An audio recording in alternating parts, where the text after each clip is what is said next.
अस्सलाम वालेकुम एवरीवन, कैसे हैं आप सब लोग। आई होप आप लोग सब खुश होंगे, मज़े में होंगे और अल्हम्दुलिल्लाह मैं खैर खैरियत से हैं। टुडे आई एम ना होस्टिंग अ परफेक्ट दावत और ये व्लॉग ना पूरा प्रिपरेशन क्या होने वाला है। आज ना मेरी बच्चों की फूफो आ रही थी और मैंने बाकी अपने इन-लॉज़ को भी बोल दिया था आने के लिए। तो आज ना एक दावत रखी थी मैंने और ना मुझे ना बहुत ज़्यादा अच्छा लगता है कि गेट टुगेदर हो और मेरे हस्बैंड को भी मतलब इन चीज़ों का बहुत ज़्यादा शौक है। तभी कभी भी मैं बोलती हूँ तो वो फ़ौरन से बोलते हैं कि हाँ, बुला लो ना। और वो ना इस बात पर बहुत ज़्यादा बिलीव रखते हैं कि अपना दस्तरख़्वान वसी रखना चाहिए और ज़्यादा से ज़्यादा लोगों की मेहमान नवाज़ी करनी चाहिए। तो बस मुझे भी शौक है, मुझे ना कुकिंग का बहुत ज़्यादा शौक है। मुझे बहुत अच्छा लगता है कि मतलब डिफ़रेंट डिफ़रेंट तरह की मैं डिशेज़ बनाऊँ, तैयार करूँ और दस्तरख़्वान सजाऊँ। तो बस हम दोनों हस्बैंड वाइफ़ के ना बहुत ज़्यादा वाइब्स मैच होती हैं। तो हम लोगों ने मिलकर सबसे पहले मैंने डिसाइड कर लिया था कि हमें क्या-क्या बनाना है। तो हमने डिसाइड किया था कि पाए बनाएंगे और बिरयानी तो मस्ट होती ही है और क्रीमी सी कढ़ाई बनाई थी। और डिज़र्ट में मैंने बना लिया था फ्रूट ट्राइफल और मैंगो ट्राइफल कह लें या तो इसे। तो हम लोगों ने ये 4 डिशेज़ डिसाइड कर ली थी कि ये बनानी है। तो सबसे पहले मैं आ गई थी ट्राइफल बनाने के लिए, क्योंकि ना डिज़र्ट जितनी जल्दी बना लें आप उतना सही रहता है। सबसे पहले डिज़र्ट की ही तैयारी करनी चाहिए। तो बस मैंने भी सबसे पहले डिज़र्ट तैयार किया था, क्योंकि इसे चिल्ड होने में टाइम लगता। उसके बाद मैं आराम से सारे काम करती रहती और मैंने ना किसी भी चीज़ को हावी नहीं करती, किसी को काम को, किसी भी कुकिंग वगैरह को। तो मैंने स्टेप बाय स्टेप एक-एक डिश ही तैयार की थी। तो इससे ना मेरा सारे काम बहुत अच्छे से हो गए थे। तो यहाँ मैंने बना लिया था ट्राइफल। बस मैंने इसकी टॉपिंग करनी थी और वो भी मैं मैंगो से ही करनी थी। और मैंगो ना इस टाइम सीज़नल फ्रूट है, तो हर किसी को ना बहुत ज़्यादा पसंद होता है और मेरे घर में तो बहुत ज़्यादा मैंगो को मतलब पसंद किया जाता है। इसके साथ में कोई फ्रूट और मेरे समझ में नहीं आ रहा था, तो आलू बुखारे रखे हुए थे, तो मैंने उन्हीं को चंक्स बनाकर इस पर डाल दिया था। और इतना मतलब ये भी इतना देखने में इतना प्यारा लग रहा था ये, कि मेरा जब मैं इसे सर्व कर रही थी तो मेरा दिल नहीं कर रहा था कि मैं इसे कट कर कर सर्व भी करूँ, दिल कर रहा था बस ऐसे ही रखे रहूँ।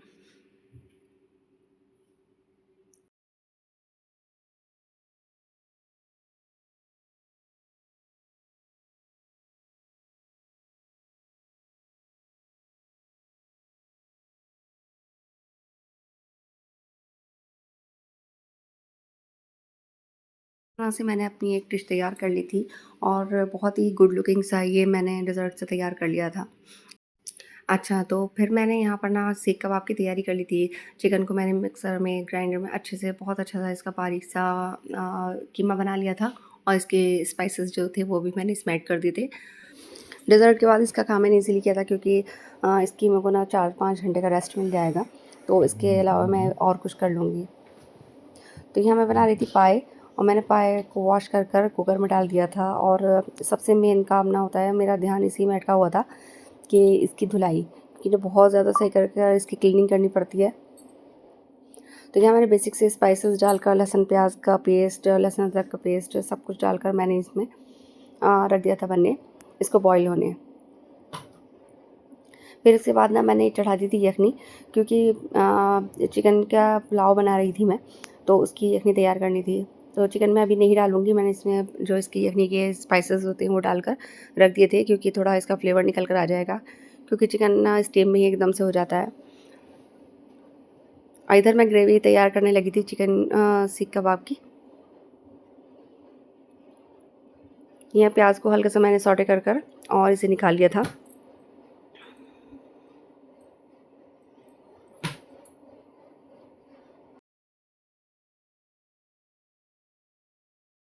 इधर यखनी का पानी अच्छे से बॉईल हो चुका था, तो मैंने अब इसमें चिकन डाल दिया था और मैं एक विजिल ले लूँगी इसकी। साथ साथ मैं चाय भी बना रही थी, क्योंकि शाम हो गई थी और सब लोग बैठे हुए थे, तो थोड़ा ब्रेक ले लिया था मैंने भी। उसके बाद मैंने चिकन की तैयारी कर ली थी, यखनी भून ली थी और मैंने इसमें प्याज वगैरह सब चीज़ डालकर और चिकन को अच्छे से भून लिया था। तो बस बिरयानी का भी काम यहाँ हो गया था आधा लगभग, बस चावल डलने ही रह गए थे। और फिर मैंने निकाल लिया था चिकन जो मैंने रखा था सीख कबाब के लिए।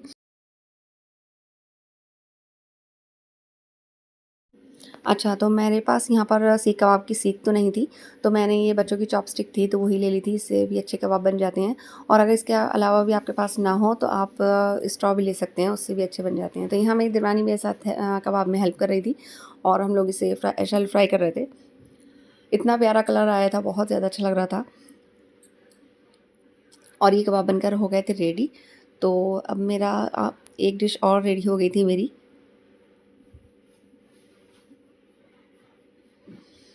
अब मैंने ना इसकी ग्रेवी बनानी थी, जो मैंने प्याज वगैरह सौटे कर निकाली थी, तो उसको फाइन सा पीस लिया था, पेस्ट बना लिया था उसका।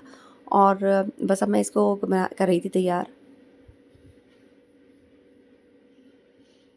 मुझे ना बहुत अच्छा लगता है कि सब लोग आएँ और आपस में मिलें, अब गप्पे लड़ाएँ, बहुत अच्छा लगता है मुझे घर का माहौल। मुझे ना बचपन से ही इस चीज़ का बहुत ज़्यादा शौक था कि मतलब कोई शादी वगैरह फंक्शन होता था, मेरी सिस्टर की, भाई की शादी होती थी, तो हम छोटे होते थे, तो मुझे बस यही लगता था कि हाँ, कितना मज़ा आएगा, सब लोग आएँगे। तो वही नेचर आज भी है। और मुझे ना बहुत अच्छा लगता है सब लोग साथ में मिलें, हँसी मज़ाक करें, गप्पे लड़ाएँ और साथ में मिल-जुल कर कुकिंग करें। इससे ना बहुत अच्छा लगता है मुझे। जब मेरी ये शादी हुई थी, तो मतलब मेरी नंदों की भी साथ में शादी हुई थी। मैं बस कुछ दिन होते थे, तो मैं बस ये कहती रहती थी कि अम्मी से कि अम्मी उनको बुला लें। तो मेरी सास यही कहती थी कि तुम्हें ना पता नहीं क्या भीड़-भाड़ करने का शौक है। और क्योंकि बच्चे वगैरह होते थे, तो काफ़ी अच्छा हल्ला-गुल्ला मच जाता था। तो कभी किसी का बच्चा रो रहा है, कभी किसी का रो रहा है, लेकिन उसके बावजूद भी ना बहुत मज़ा आता था, बहुत अच्छा लगता था। तो यहाँ रेडी हो गई थी हमारी ये क्रीमी सीख कढ़ाई। सूखी मेथी डाल दी थी और मैंने बटर भी डाल दिया था। बहुत अच्छी सी तैयार हो गया था ये। तो यहाँ फिर मैंने सुकून का साँस लिया था कि चलिए एक डिश और रेडी हो गई है।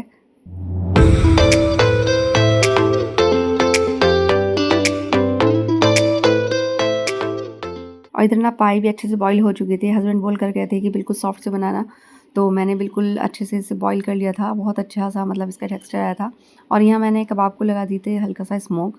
इससे ना बहुत अच्छा फ्लेवर आता है।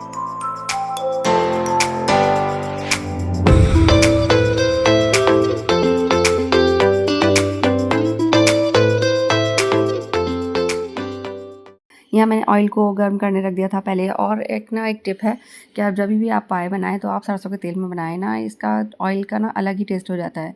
तो यहाँ मैंने ऑयल को हीट कर लिया था, फिर मैंने इसमें लहसुन, अदरक और टमाटर का जो पेस्ट था प्याज़ का, वो डाल दिया था। और जो बेसिक से स्पाइसेस थे वो डाल दिए थे, क्योंकि कुछ स्पाइसेस मैंने उसमें भी ऐड कर रखे थे, तो उसी के हिसाब से मैंने इसका टेस्ट के अकॉर्डिंगली डाल दिया था। साथ ही साथ गरम मसाला भी ऐड कर दिया था और इसकी अच्छी सी ग्रेवी भून ली थी।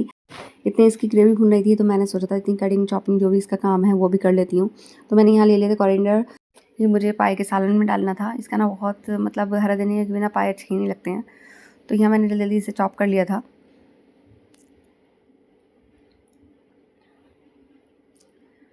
और यहाँ ग्रेवी भुन गई थी, तो बस अब मैं इसमें ऐड कर दूँगी पाए।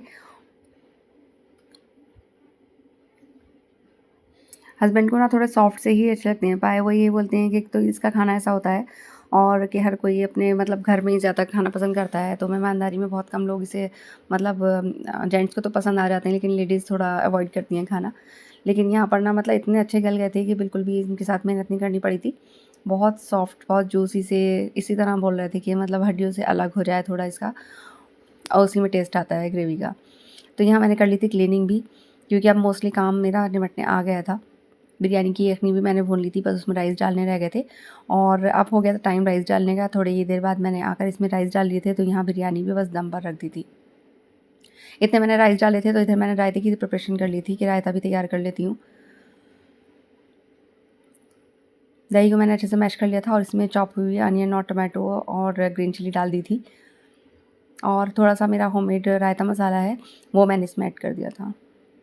और एक बहुत जल्दी एक रायता तैयार हो गया था। और बस अब बिरयानी पे तड़का लगाया था। तड़के के बिना बिरयानी अधूरी ही रहती है। तो यहाँ मैंने बिरयानी को भी कर लिया था रेडी। सब कुछ रेडी हो चुका था और बस अब जेंट्स के आने का वेट था। तो बस अब मैं सर्विंग कर रही थी खाने की।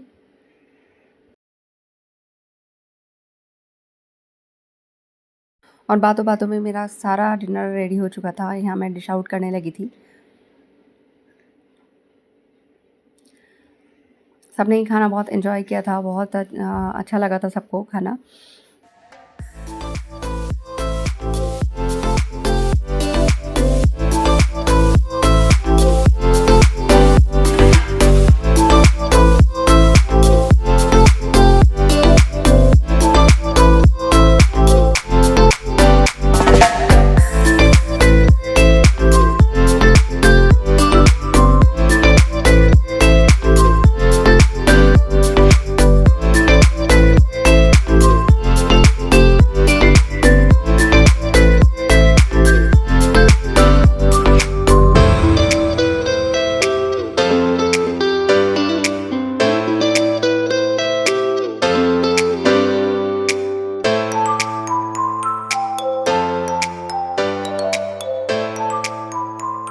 यहाँ लगा दी थी मैंने टॉवल।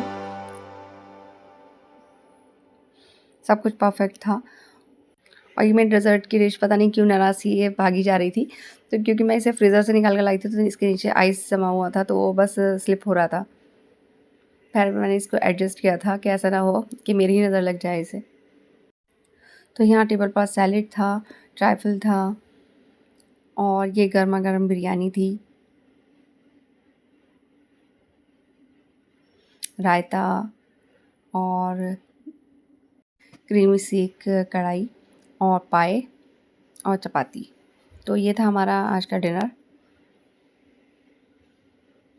डिज़र्ट इतना ज़्यादा यम्मी था कि मतलब आइसक्रीम भी इसके आगे फ़ेल थी। सभी को बहुत ज़्यादा पसंद आया था और सब इसकी रेसिपी पूछ रहे थे और इतना ज़्यादा यम्मी लगा था। और सबसे ज़्यादा दिल खुश ना मेरे हस्बैंड करते हैं। मैं कुछ भी बनाती हूँ तो वो ना बहुत ज़्यादा तारीफ़ करते हैं। जब वो तारीफ़ करते हैं तो मुझे लगता है कि हाँ, सब कुछ ठीक ही होगा।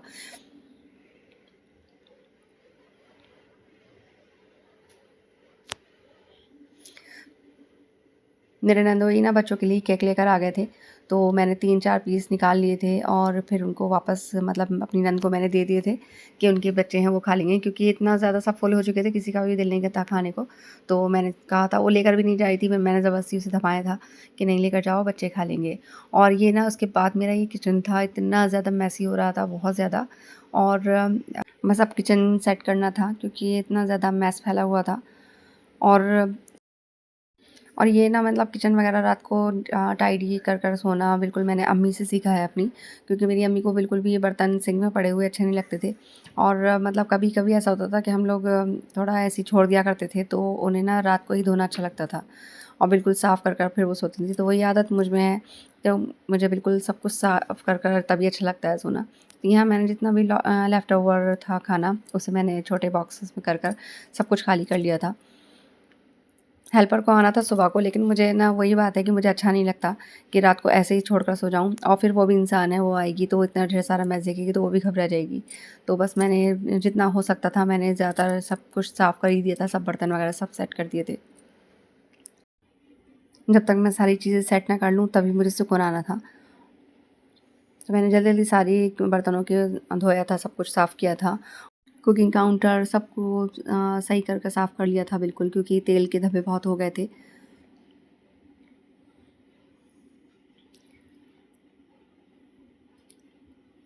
और अब ना मेरा किचन बिल्कुल क्लीन हो चुका था, सब कुछ जगह पर सेट हो गया था वापस से, तो मुझे सुकून मिला था।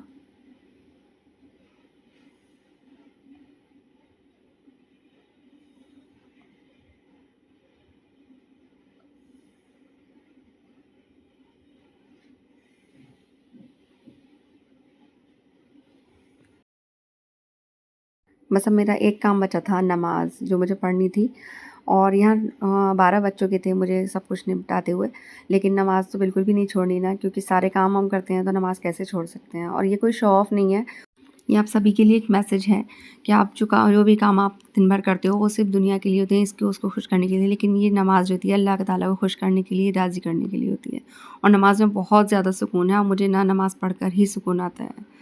ऐसा नहीं है शैतान ने मुझे बहकाया नहीं था, मुझे शैतान ने बहुत ज़्यादा बहकाया था कि थकान का, इसका उसका हवाला दिया था, लेकिन मेरे दिल को सुकून नहीं मिलना था बिना नमाज़ के।